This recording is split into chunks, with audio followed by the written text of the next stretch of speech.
Hi and welcome back to the channel, and in this episode let's keep going with this Mark II Escort.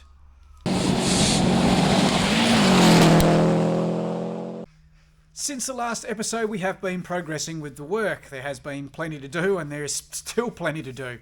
So let's check it out and see where we're up to so far. After some mucking around and a few hours of work, the A-pillar or the door pillar has been repaired. All the rust sections there, it is structural, so it needed to be quite solid in that area there. There's lots of twists and turns and lots of panels that are all joined in different directions and different shapes. Some of it probably looks a little bit untidy. However, it's all hidden behind fenders or the doors or the door jambs and things like that, so it's not a major drama. The only place we did have to machine it all out and file it all out properly was obviously where the hinges are bolting on. There was also substantial work to do to the floor in this area as well, not uncommon. The front footwell was rusted out, so a fairly large chunk taken out of there and a new piece put in, and then another little section of just finished welding here.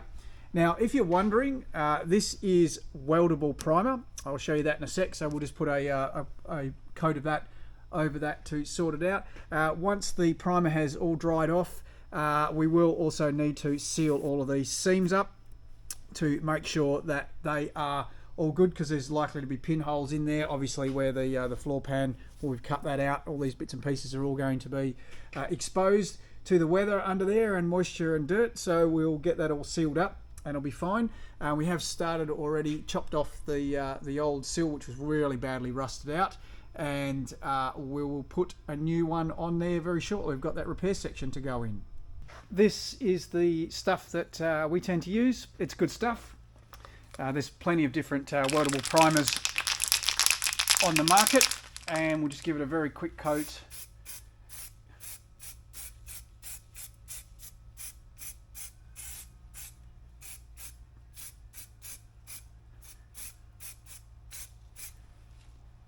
And just like that, it's good to go. Now, we do have plenty of other treatments that have to go over this, where the exposed, some of it will be painted, the body shell colour of the car. Some of it will be underbody tar spray or some sort of similar thing, maybe even like a Raptor or something like that. However, this is the base coat to give it all something to adhere to. And if we do have to do any further welding, now this primer will allow us to weld through that. Now, I know some people are going to ask or think to themselves, well, some of this welding doesn't look the neatest. And that is because even though we clean this up and get as much of the tar spray and underseal and everything out as we can, it is very difficult to get it all out. And quite often as you're welding, some of those fumes come through in the seams and seals and things. So quite often you've got to sort of spot the welds rather than doing continuous beads. Also, like sections like this that I said earlier on, will have sealant in there. Now, they've only got sort of what looks like tack welds on there because it's actually fully welded on the inside of the floor pan, and these are just to hold the panels together on the outside, and we'll seal all that up. Also, you may have noticed there's a hole just here. Don't worry about that one either. We will get that when we are welding up the sill in place. That will all be sorted out because it's very close to where the sill sits, and all of the other bits and pieces. So anywhere where the welds are not seen or are hidden, you can just leave them. Don't need to grind them and file them all back or sand them down. Anywhere where you do see them, we'll need to tidy them up, particularly on the external of panels. Anyway, that's that bit of it done. So let's keep moving on. So that is the sill replaced on this Escort. It was quite a rusty number. It was quite a bit of mucking around. There's still a few welds to clean up here and there, and a little bit of grinding and sanding to do. I've only spot welded up the rear because we've still got to change the rear quarter yet. However, at least that's done. So made some good progress on it. Another couple of hours along and a little bit of primer left to be drying there. So this probably doesn't seem like a great deal. This is an air vent that is fitted in the Mark II Escort's C-pillar. It acts as a drain as well. It's very common for this to be rusted out, and this one was no exception. So basically it's a new section all around here and all the way up to about here has all been replaced made all that up, bent it all up, and welded it all in, and then put some weldable primer on there before we start looking at putting the rear quarter on. So that is all under control now, which is good news. Ready to start looking into the left rear quarter. Also, some of you may have noticed that the inner arch has been chopped off here. Yes, so we're going to be putting forest arches on this car. They are the aluminium or the metal forest arches that will go on the rear quarter. So the next thing will be to get the rear quarter actually onto the car now, get that all sorted out into the right place, and then once that's all in and done, then mark out and cut the outside of the rear quarter, and then we need to then put a strip in. It's probably about this wide, maybe a bit wider, a new metal piece in here, basically an inner arch. This one's a little bit easier in some regards to cut it out because there is no fender or no rear quarter on this side. The other side is going to be a little bit trickier, but it can be done. And once they're all cut out, then we'll have to make the pieces up that go in there at a later stage in the progress of the build. Righto, time to do a bit more cutting and grinding to prep ready to get this rear quarter section on the car.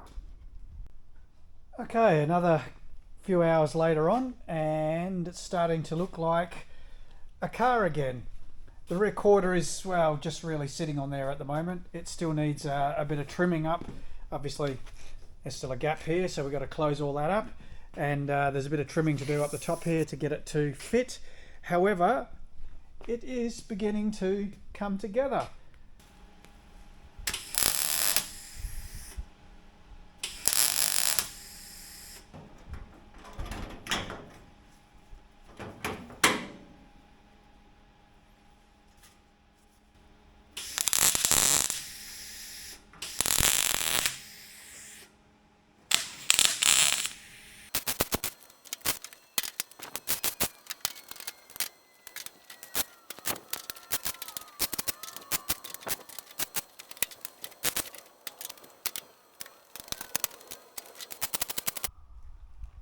Time to tackle another little task as we're working our way from left to right. We'll go across the middle, is the transmission tunnel. Now it's not rusted out, however the Escorts, both Mark 1 and 2s, they had problems with a very narrow transmission tunnel in them. They accommodated the 4-speed gearbox, and even that was a bit of a tight squeeze in there. There really wasn't a lot of room, particularly around the bell housing area at the back of the engine. So if you want to put any larger gearbox or any different gearbox in there, then you have a bit of trouble. If you were lucky enough back in the day, which I was when I built my first Escort rally car, I actually had an automatic shell. So the automatic shells had a much larger tunnel in them to accommodate, I think they were a 3-speed Borg Warner gearbox. For the manuals, there was a couple of tricks to it. The easiest way was to chop a tunnel out of an automatic shell, if you could find an auto to do that. Or now, we'll put an actual new panel in there, which is made up for it. And it looks like this. Not very exciting, just a piece of pressed metal. To get this in the car, the first step will be to lop out these brackets. They are there to mount the center console into the car for a road car. They will go, and then I'll be able to lay the new panel over the top and mark out where that's got to go so that I can make the cuts, and then it'll be a process of welding the new tunnel in.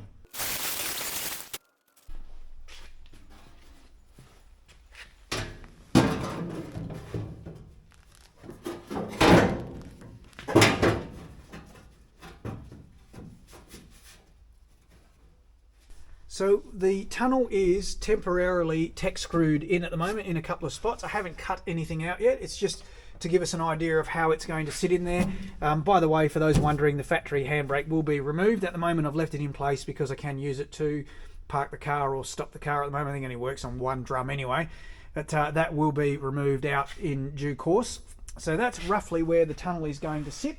And we will have to cut out all the metalwork under there. However, before I do that, I'm going to get round to sorting this out here first and do a repair on the bulkhead where it was all rusted out. basically my concern is if I cut out the tunnel, the factory tunnel's still in there at the moment, but if I chop all that out with all this all out and flexing around, we could have a bit of drama with a bit of distortion. So I think we'll sort this panel out first, get all that under control, because I know where the tunnel's going to sit now, and then once that's in and the bulkhead is all secured, then I'll move on and chop the tunnel out and get that sorted. In the meantime, the larger tunnel can just say tech screwed in there at the moment, and it will probably provide a tiny bit of extra support. On this slightly chilly winter morning, let's keep going with this car. Right, so got the plates in for the bulkhead and sorted out, nice flat plate there. The plan is the customer wanted to keep the heater bowl in there for aesthetics, so the heater bowl will fit back in place. That needs a little bit of trimming to get that right. This is basically going to be a dummy. It's not going to be doing anything, because underneath, obviously, where the heater would normally sit is going to be blacked off. This will be glued and screwed in position, just to keep the aesthetics of that and sort that out. Got to weld all this up here, seal up this hole here, and there's a couple of little pieces in the corner there that just need to make up, so we'll get onto that. And then after that, we've got some sections that got to go in underneath here for the chassis strengthening. There's a factory known weakness where the chassis rail meets the firewall on an angle there, and it's a triangulation that sits in there just to blank that all off and stiffen that all up. So that should get all that sorted out as well. We've already got those plates. And these are the plates I was talking about. They're a corner plate, probably CNC machined or laser cut, and these basically go in the corners of the chassis rails, between the chassis and the bulkhead there. There was a known position with the Escorts where they would kink there, and the Escort Bible talks about these. So we have got them, we put them in. There's a little bit of mucking around to weld them in, and there's a little bit of clearancing. The left side easier than the right. There is just a very slight bulge in the pressing there for some reason on the right hand side. So I just had to cut that and then trim that a little bit, and just sort of get in there and give it a bit of a tap to get it to fit. So now I'll weld those into place. Again, through the magic of television, it is done. So that's both of the corner braces put in place there. Also a little bit of linishing on the firewall and bulkhead repair there.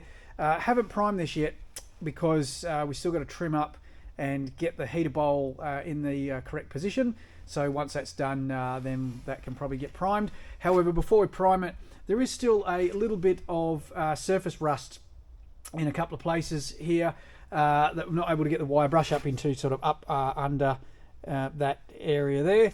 So I think what we'll do is use a bit of rust converter on that first, just to convert that over and make sure all that rust is not active anymore, and then we can prime that all up. And then once the primer has all dried, then good coats of seam sealer around everything to make sure that that is all good. Also have already started the seam welding along the chassis rails, because I had to be in this area anyway while I was in there. Whatever this stuff is, it doesn't come off real easy. I've been using a wire brush fitting on an angle grinder, and even then it's quite difficult to get it off. Anyway, cleaned it up enough around where the heater bowl has to go, and the heater bowl or heater bubble is just screwed in place. Now the plan is here that it won't be spot welded or even screwed down completely. No need for that. So instead it'll have securing screws just in the top corners, and then a good bead of sealant to effectively stick it down, which will make it easy to remove it for whatever reason should we ever need to, and be able to clean out or clean it behind there, because the grill is still connected and functional, so water, moisture and dirt and whatnot can get down there and get into the heater bubble, and we want to be able to clean that out before that starts rusting out any of the panel work, firewall, etc. under there. I don't want to have to go through this again. Righto, time to pop this off, get a coat of primer over this, and get some rust proofer underneath it. So this is the aftermath of cutting out a pretty rusty section. It did take a bit of time to get that all out. It is quite common, I have seen that before, with rusting underneath the seat cross member and the floor pan being rusted out. It does look like in a couple of spots here that somebody has done a bit of a repair on the floor here. I don't know that these were a very brilliant repair. The seat mountings, these are the rear seat mountings, were particularly ordinary. The plates seem to be welded in quite well there. However, we're going to need to replace a reasonable section here, particularly where it goes over the top of the chassis rail. Still got to take out this section of the cross member. I'm not going to reuse this cross member in here. I had intended originally to keep this one. The passenger side one will keep. The driver's side one, obviously, we'll remove that and we'll weld 2 tubes in here instead for the seats to be mounted on. No major issue there. And then once we've got this floor section here, there's also another floor section just up in the corner here that needs to be sorted out. Again, not unusual. That is the floor plate welded in to repair all that rust section. It's quite a large hole. You can probably just see the beginnings of the cut I have made there to start taking the tunnel out. Now that the floor plate is all done, then the next task is to get the tunnel out and the new tunnel welded in.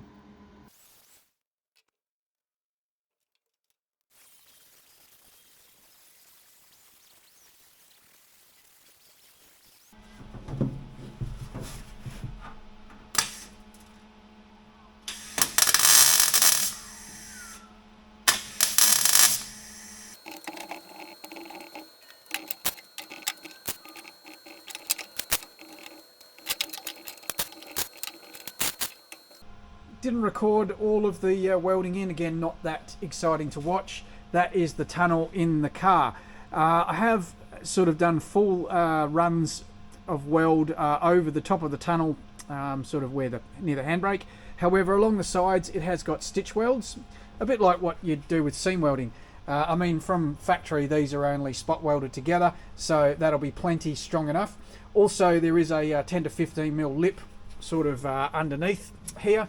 And so I'll be able to tap that up to close that seam up and spot weld those, so that will doubly strengthen that up. And then of course the whole thing, once it's all cleaned up, will need a decent bead of seam sealer all the way around it, just to make sure that any gaps or pinholes or whatnot in it are all sealed up.